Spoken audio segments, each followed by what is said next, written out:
Hi. How are you doing? I'm good. How are you? Yeah, I'm actually really good today. Good. Sun's shining. The sun is shining. Got a coffee. Got a brew. It's all good. And it's funny because we're every time we come on, we kind of like chuckling a bit. Yeah. But then I know today what we want to talk about is heavy. Really, really heavy. This Scary. feels very serious. Yeah, serious. Can feel very scary. Yeah. But so important. Yeah. So today we're talking about help your kids with talking about scary stuff. Yeah. And by scary stuff, we mean the things that terrify you as a parent. So whether your kid is self-harming or having suicidal thoughts or behaviours, things around, we've kind of said sex, drugs, alcohol, they're kind of risky behaviours. Yeah. And really, you know, I know we talk about the phrase kids, meaning all the ages of childhood. Yeah. Because for me, even if your kid is 10 now, they will be 11 soon, and then 12, and then exactly. you know, and they then will, 18. Oh, and God, they're still your kid. They are still your kid. Yes. So there's this, you know, we're kind of trying to capture the parental fears around discussing these subjects at any age. And they are relevant to all ages, and that's the thing. Yeah, and it's having those conversations as early as possible, isn't it? From a young age, so you can start to build that relationship, hopefully, where they feel comfortable to ask you questions if there's something that comes up and they're not sure about it. Yeah. So, opening up those conversations as early as possible, obviously in a supportive, age-appropriate way, but them knowing that it's okay for them to talk about it. Yeah. And they're not taboo subjects that, we don't talk to our parents about that. That's not something... It's like, talk about these things. It's okay. Yeah, and it's the real permission giver for your kids to then go, I need to talk to you about this. Yes. The moment you broach that subject, I remember saying to my kids, actually, you are going to feel more embarrassed about this than I will. And I was really kind of blunt with them over a lot of things because I thought if I can remove some of my awkwardness with it, that will really help them. Yeah, because if they see that it's okay and that it's comfortable and it's not going to send you running out the room, then actually that's something that they're going to think, we can talk about it. Yeah. Yeah, so I think it's really difficult for parents to feel like they know what to say about particularly self-harm, suicidal thinking. Really hard. I mean... how on earth do we broach that subject with kids? And I think it comes up a lot in the room. Yeah. Parents are often terrified about saying the wrong thing or in a total panic about it. Yeah, it can really panic people to the point that they think if I talk about suicide, if I talk about self-harm, they're going to do it more. Yes. The risk is going to increase if I talk about suicide. They're going to self-harm more if I even mention it and broach the subject. Yeah. But actually...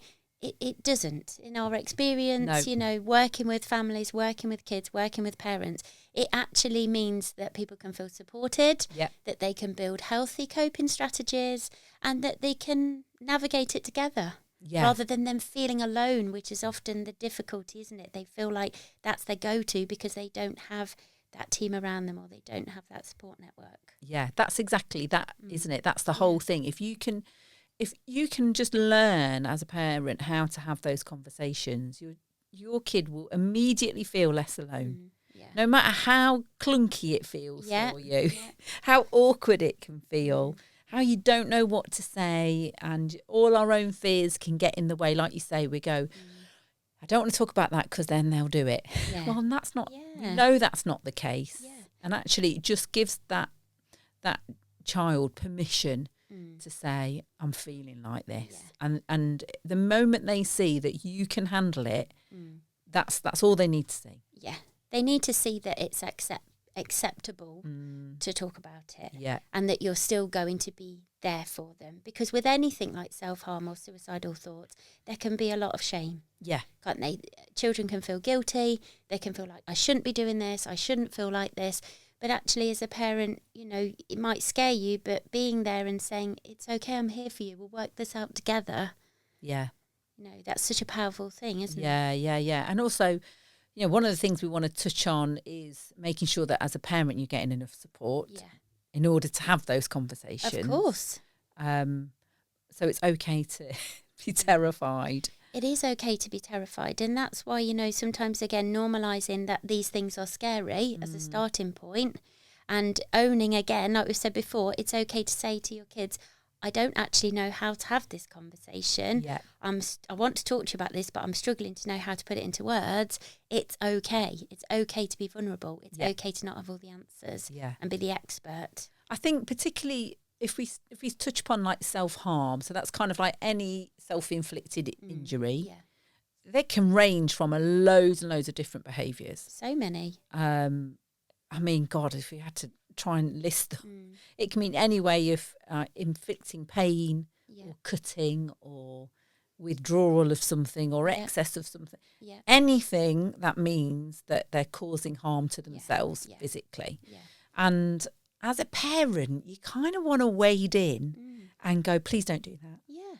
It's like you want to take it away from them. Like if your kid's in pain, as a parent, you just want to go, I'll have that pain and I don't want you to be in pain at all. I want you to be happy and content. So if you're faced with your kid self-harming, the fear that goes through you is intense. Yeah. And you'll do anything to help them. And the thing that is actually one of the things I'd say probably isn't the best thing to come out with is please don't do this. Yeah, just stop. Can't you see how upset I am? Just stop doing it. Yeah. I'll pay you £50 to stop. It's breaking my heart. Please don't do this. Promise me you won't do it.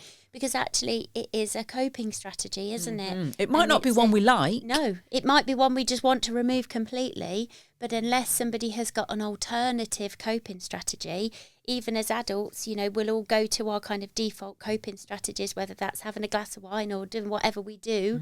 And we've got to build that toolkit before we can actually say, well, I'm going to stop. Yes. And especially if there's shame and guilt there, having that conflict, I've got to try and make my mum and dad happy, my parents happy. I shouldn't be doing this. But then your body doesn't know what to do. It doesn't have any way of releasing that feeling of overwhelm. So it is about having those conversations. And as parents, feeling okay to, even if inside you feel chaotic, if you feel like your heart's breaking, if you feel like you just want to say, just promise me you won't do this, just to kind of pause, to breathe. Yeah, I would just say, just wait before that comes out of your mouth. Yeah.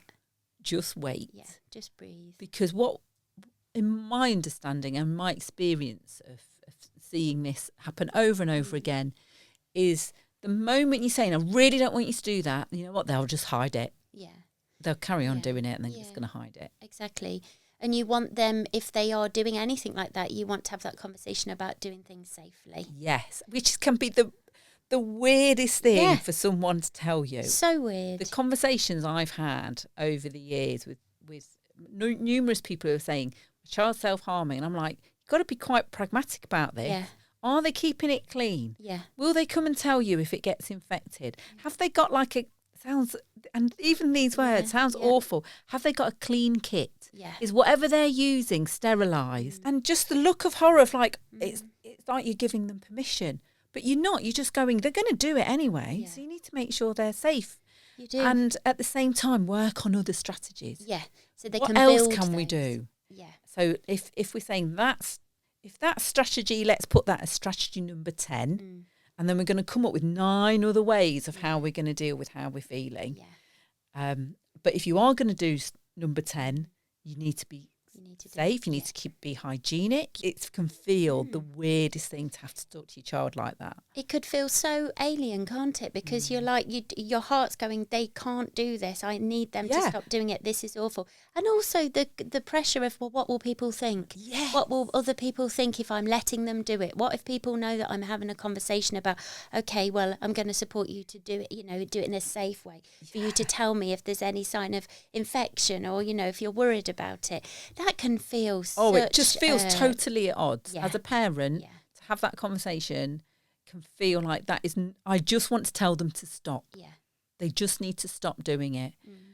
And it's just so like counterintuitive. Yeah. It's awful. It's an awful thing to have a conversation with. But you've got to learn to be able to do it. And again, we've said before, this is not about you not willing your child to be okay. You have the will to help them, but you just might not have the skills in place. Yeah.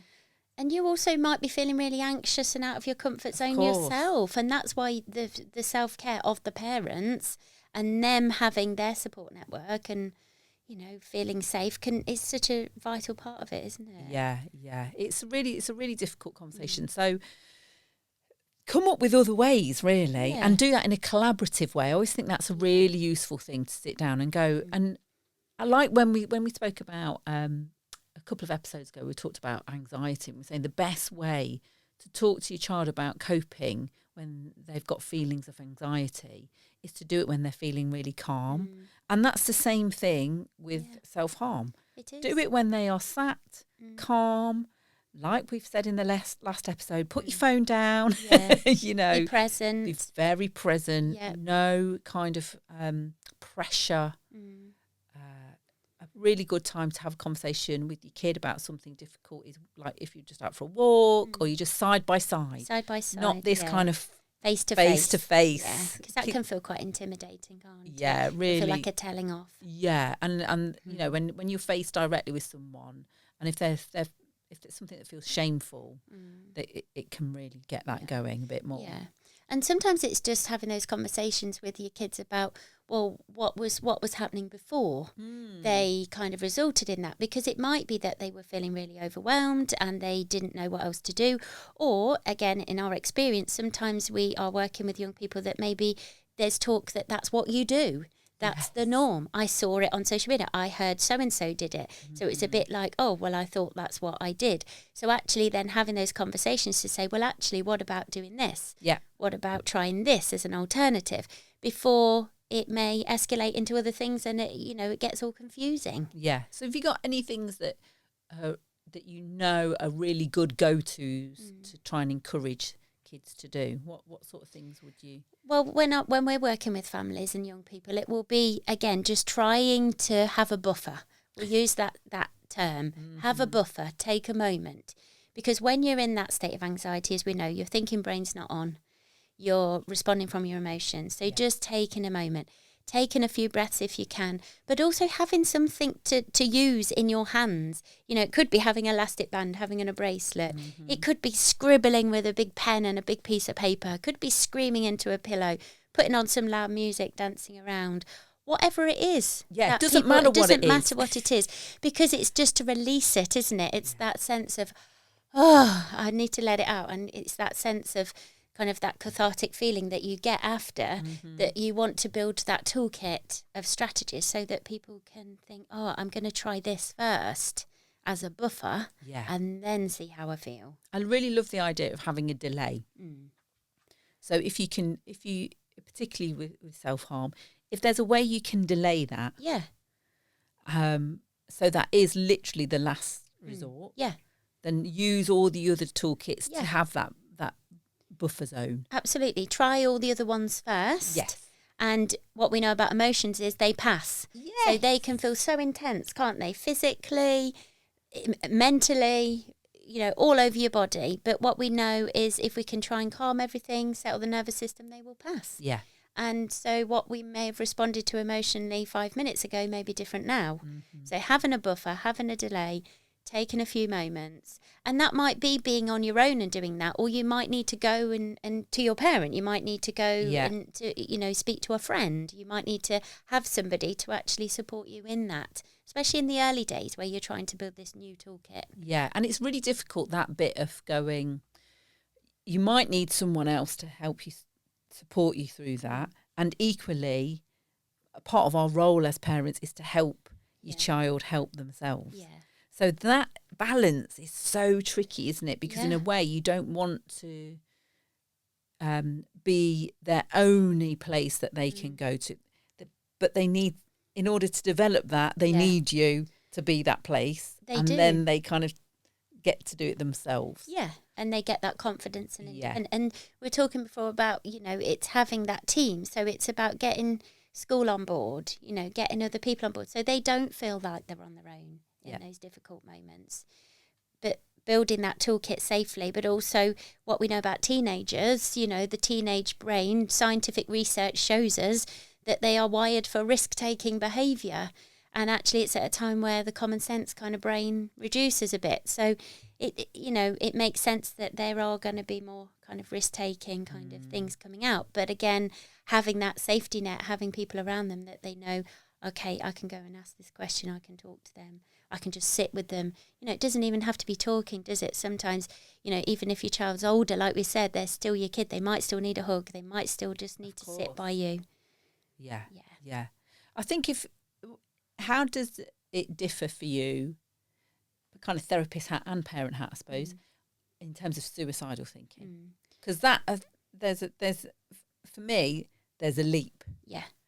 And there's also a leap from suicidal thinking to suicidal doing. Yes, absolutely, so hugely. There's a big leap there, but it can feel, again, really terrifying if your kid is saying, I just don't want to be here.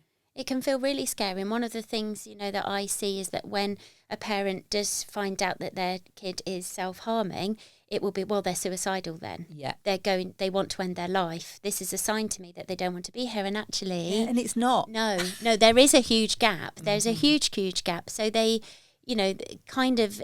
Yes, self-harm, like we've said, in isolation is a coping strategy. Suicidal thinking is often, again, an emotional response. Yeah. And when, we're in the therapy room and we're talking to people and we're doing an assessment or we're asking questions about, intent or, what kind of led them to feel like that, often when they're talking about what's happening in their life and their situation and their difficulties, it kind of makes sense that they would feel like, well, what's the point? I don't have anyone. I don't want to be here.